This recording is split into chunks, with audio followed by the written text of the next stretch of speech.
All right, I have good news and bad news. Which do you want first?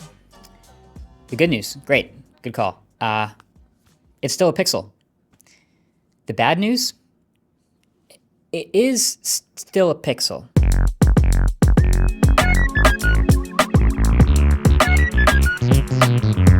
See, the Pixel 10 has had some high hopes and some hype behind it for the past couple months. You know, it's the 10th generation, it could be special. The first one with a TSMC chip could be special. Some other things could be revamped alongside Android 16. Like, it was looking really promising to potentially reboot the whole Pixel thing, to finally have it really competing with flagships. Now, instead, it is very much all the things we liked and all the things we disliked about the Pixel already, but the competing with flagships part is coming in the form of a mainstream marketing push, a Jimmy Fallon presentation, a Jonas Brothers music video. I can't say I would have spent the money the exact same way if I was in charge of the Pixel program, but hey, that's why I'm the reviewer and they're the Google executives.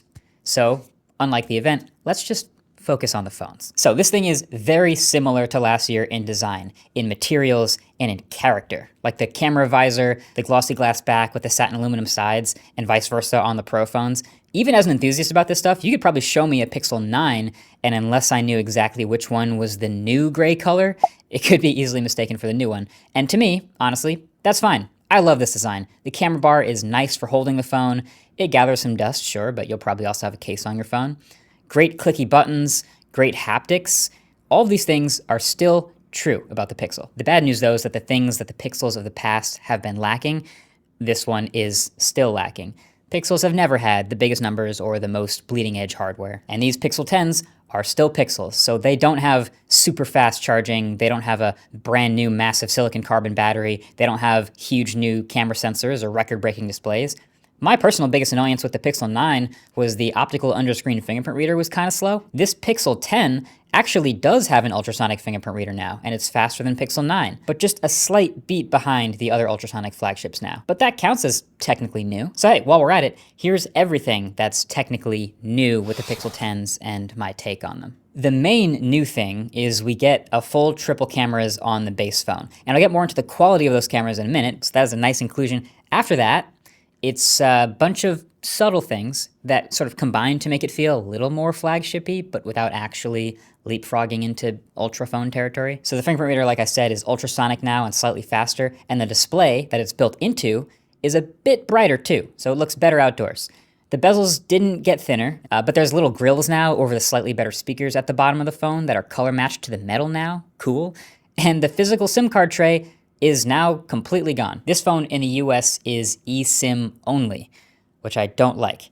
eSIM support, great. Forcing me to use eSIM, not my favorite thing. Only the carriers win with this. And to be fair, maybe I'm over-indexing this just a little bit because I test a lot of phones. I move my physical SIM card really quickly between lots of phones. It takes like 10 seconds to switch and test something out real quick. So I don't like this at all, but yeah, eSIM only. The batteries are about 200 milliamp hours larger in these phones across the lineup. That's a nice win. But the internals that are going to make a real difference that people are actually going to care about are Tensor and Pixel Snap. So all right, we got to talk about this new Tensor chip.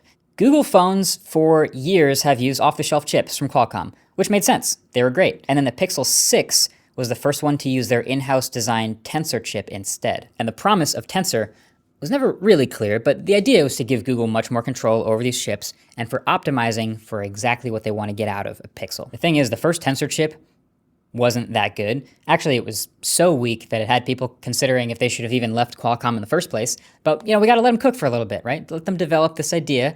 And so a couple generations in, all of these first few Tensor chips were sort of co-designed with Google and Samsung, and it was heavily based off of an Exynos chip, and actually still fabricated by Samsung. So fast forward to today. The Pixel 10 is powered by a Tensor G5 chip, the first version of a totally Google-designed Tensor chip on a 3nm process and manufactured straight by TSMC, which seems like the perfect opportunity to make a huge leap in power, in efficiency, in achieving the original mission of doing their own Tensor chip. And it turns out it's good. It's a really good chip, but it's not magic. The main complaint that I and other Redditors would have about Tensor chips of the past was that they were simply not flagship level power of CPU and GPU. And this is a $1,000 phone. Like for this price, I could just get a Galaxy S25 Plus and have a Snapdragon 8 Elite, or an iPhone 16 with an A18. So this new Tensor G5 is more performant than before, but it's not miraculously jumping all the way to the level of the Snapdragon 8 Elites of the world, and I'm starting to think that's not even really one of its goals. Tensor G5 benchmarks like a mid-range phone. Like the CPU is about 30% better than last generation, but is a solid amount still behind the Snapdragon chips in Samsung phones, and it's closer to like the 8S Gen 4, the one in the Nothing Phone 3. And the GPU gap, if my benchmarks are correct, are even bigger. For some reason, Geekbench 6 OpenGL scores are literally half of the Pixel 9s and a full like 600% behind the Snapdragon 8 Elite. Jesus. Its strongest area though is definitely the TPU, where this one is 60% more powerful than last generation, and that is intentional. This is the tensor processing unit that's specifically designed to accelerate machine learning and AI-related tasks like running on-device models, editing photos, etc. This is what Google has decided is most important to them with these phones and these chips. They want them to be the fastest and most capable AI devices. So in the real world, performance-wise, this Pixel 10, it is a really smooth phone with everyday tasks. I've been flying around Android 16, multitasking, flying through apps. High refresh rate is always on. Not even really thinking about it too much. It's been very fluid. I will say though, when I went in after a few days into display settings and flipped from high resolution to max resolution, things sharpened up a bit, but the phone also did get slightly, just barely noticeably slower. Just a few dropped frames here and there, which I didn't expect.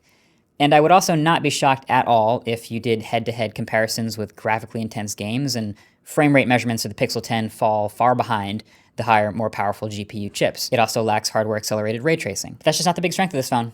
Never has been. And it's still a Pixel, so I'm not expecting it ever will be. What I can say is at least the battery life for my use has been solid. It's been solid. I've been mostly testing the Pixel 10 Pro, not the XL, so even on a regular size phone, I'm getting all-day battery, near dead by the end of the day, but like 6 hours of screen on time and high brightness and all that, so it's been decently efficient. My main concern is now shifting to how well this phone will age, so maybe trying to come back to this in 6 months, 1 year, 2 years, just to see how well this does compared to previous Pixels. But for now, the Tensor chip, it's not some miraculous savior that makes it an ultra flagship, but good chip. Good chip. You know what's really good though? Pixel Snap. It sounds silly, but this has genuinely become one of my favorite new features about the Pixel 10s. It's just such a quality of life improvement, especially as someone who is a card-carrying member of Team No Case. So these phones have Qi 2 wireless charging now, and it's only at 15 watts or 25 on the XL, but it's so incredibly convenient to just be able to slap the Pixel onto any of my existing MagSafe accessories, navigating with the phone in the dash in the morning, dropping the phone on a wireless charger on my desk where they automatically align, keeping it topped up on a long travel trip with my Ridge power bank. Even if you aren't someone with a bunch of existing MagSafe stuff sitting around, it just opens you up to this massive world of options for magnetic accessories for things you can attach to your phone, or things you can attach your phone to. And I even think this is actually slightly stronger than MagSafe magnets on the iPhone, at least with the first-party Google accessories they've optimized, like with this Pixel Ring stand I got to try. Honestly, this was the perfect addition to this phone. It's like it was already a phone that didn't have very fast wireless charging, and so it still doesn't have very fast wireless charging, but it just gained a ton of functionality. Thumbs up. The two things that always make a Pixel though, well, that would be the cameras and the software. So I have good news and bad news again. Which do you want first? The good news. Classic. The software is still awesome. These phones all ship with Android 16 out the box, all of the fun Material 3 expressive updates, the fun smart wallpaper cutout effects, the animations, the haptics, the notification jiggle physics, all this stuff. There's some weird stuff that's not all perfect. Like, I don't love how massive some of the buttons are getting. Like, okay, maybe the alarm app one makes sense. Fine, make those bigger. But the weather app, like this list of locations has such massive gaps now, so much dead white space between them. Or the phone app now too. They're making these buttons huge. This new Gmail app, these archive buttons are absolutely massive. And look at this stopwatch. Jesus. But, you know, for the most part, I'm loving how colorful and clean and fluid everything has been. And there's so many little things you can tweak and poke around and have fun with. Trust me, just watch a few YouTube tutorials on how to set up the perfect quick settings or have the ultimate all widgets home screen setup. It's awesome, super flexible, you're welcome. And then there's all the AI stuff on top as well, because, you know, Google. And there's a lot of this stuff that sort of just pops up as you start using this phone, and you can choose to engage with it or just kind of ignore it if you're not into it. But any one of these features could turn out to be that awesome thing that makes you want to stick with the Pixel, like call screening or now playing. And so the big new one on the Pixel 10s that's got its own section in the settings and everything is called Magic Queue. And this Magic Queue, it's a very Google thing. It's supposed to take data from across your different apps and services and then surface them where you need them. At least that's what it's supposed to do. Now, I was using this phone and trying to get it to work. Like I was lobbing up perfect situations for it to kick in and read my Gmail or read my calendar and then give me the perfect text to send back. But it rarely seemed to work exactly the way I wanted it to, like it did in my original demos. The thing it did the most often was it just kept giving me a link back to like open my calendar and check for the information myself, which is still kind of helpful, but only half as helpful as advertised. I have all the settings turned on, so it's supposed to be able to look into any of these apps, screenshots, email, messages, also Keep and Contacts and Calendar, to return the answer to the question pulled from inside the app. A few times I did actually get that to work for me, but sometimes it was wrong. Like I have Andrew asking me for my flight info next week, but it's giving me the info to the flight I have this week. And that would be fine if I could go edit it before I send it, but if I click it, it just sends the whole thing automatically. And it doesn't also include some of the information I would think you want, like the flight number. I can see the promise here, it feels like it's still a work in progress. The other thing though that I found pretty interesting was conversational editing. It actually is coming to all phones with Google Photos, so it's not just like a specific Pixel thing, so I won't spend too much time on it, but it's potentially a game changer because it's semantic photo editing from text prompts. So it understands what you're asking for and then does the editing for you.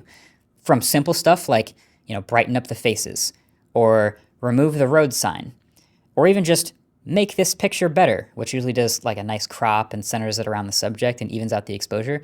But all the way up to complicated stuff too, like add a hot air balloon to the sky. It'll do that. Or delete the cars and make the sky bluer. And then it does it. It just does a surprisingly good job just from hearing what you said. Google, genuine question. Is video editing next? Is that even possible? Should I be concerned? Excited? I don't know. We'll see. There's a couple other things like the Journal app and Notebook LM, which are both pre-installed on these phones. Also, Daily Briefs was next to useless for me. Like it's supposed to be tailored to me and relevant to my day, but yeah, that's not really a ton of useful information here. But overall, like I said, the software is really good. And if there's anything that pops up that you don't like, you can literally just ignore it. So that is the good news. So then the bad news, the cameras.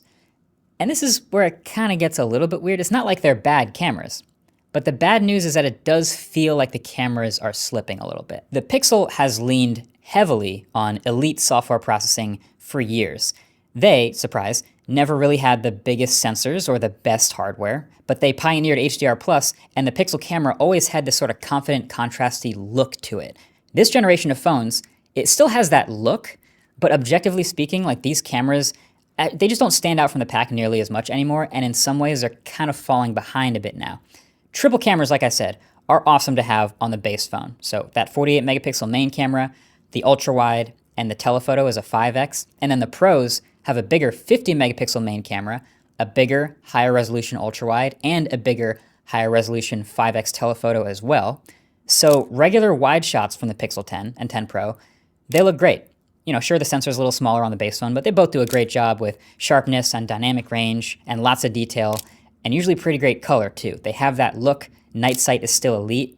But past that, it's just not good at any type of zoom like I was hoping it would be. The ultra wide is okay, but usually pretty soft around the edges with a bit more chromatic aberration than I'm used to seeing. And then trying to zoom in was like just surprisingly bad, at least compared to other flagships with decent zoom.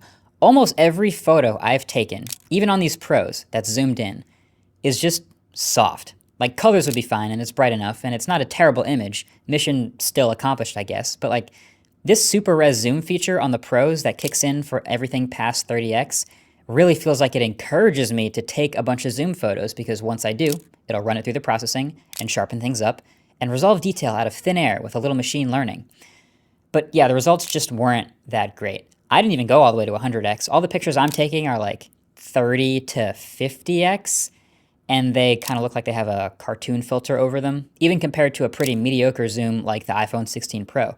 And it gets absolutely smoked by a good zoom like the S25 Ultra, even though that's more expensive. Maybe I shouldn't be complaining about 50x zoom photos, maybe nobody cares, but the sweet spot for zoom is definitely like 5 to 10x or a little past that maybe. And then the wide photos are still obviously really good. It's just the gaps in zoom performance are a little weird considering how much it seems to encourage me to take zoom photos. And then there's video performance, which is still also beat behind the flagships. If you want to see samples, I'm planning on shooting the next autofocus video on the Lucid Gravity on this phone. So if you care about either Pixel 10 Pro video or the newest, very impressive Lucid SUV, get subscribed over there. I'll drop a link below the like button. But yeah, it'll be all the A-roll shots, and then the B-roll will still be from the iPhone, so you can compare the two. So, the Pixel 10. It's still a Pixel. It feels like the Pixel is a finished / complete thought for now, just based on the way Google's acting and working around this phone. And they're not making any big philosophical changes to the way they attack making a Google phone. They're just trying again to take it to the masses. So if you didn't like the Pixel last year for certain reasons, like, oh, it's not the best hardware or it's not the most powerful, then you still won't like the Pixel.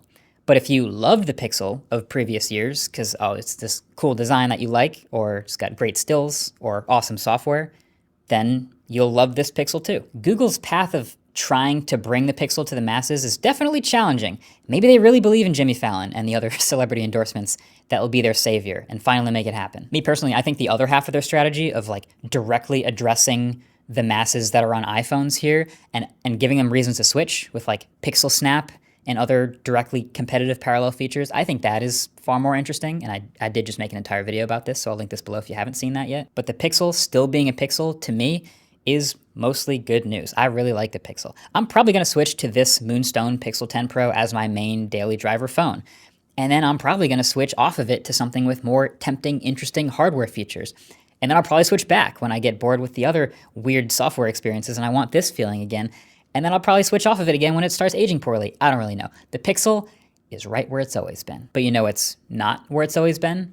New products from channel sponsor Ridge, like the new magnetic power bank that works with Pixel Snap. See, Ridge has been in the everyday carry scene for years, but when I joined the team, we wanted to add a little more tech to their lineup. So they created the Ridge magnetic power bank. It's a 10,000 milliamp hour portable battery bank that has 5 different ways to charge your tech. With Pixel Snap, you can seamlessly connect it to the back of your phone and charge wirelessly. Or if you want, you can use the built-in wires for a 20-watt wired charging to top up a little faster. And it even has a nice kickstand, so you'll be able to tackle any long plane ride without having to sweat your battery life. And you might be wondering, why do I need a lightning cable if I'm a Pixel user? And let's be real, you probably have some iFriends. They're probably all caught up in their blue bubble world, forgot to pack their charger. So if you're feeling nice, you can help them top up too. And my favorite part is you can charge multiple devices at the same time with pass-through. So this ends up being a nice little one-stop shop for travel charging. It comes in 3 sweet colors, Basecamp Orange, and also Matte Olive, and the obvious choice, Matte Black. And if you don't love it within 99 days, send it back. No questions asked. So head over to ridge.com/mkbhd to get 10% off your orders. And remember, every dollar you spend until September 15th is more entries in the Ridge Summer Sweepstakes. Thanks for watching. Catch you guys in the next one. Peace.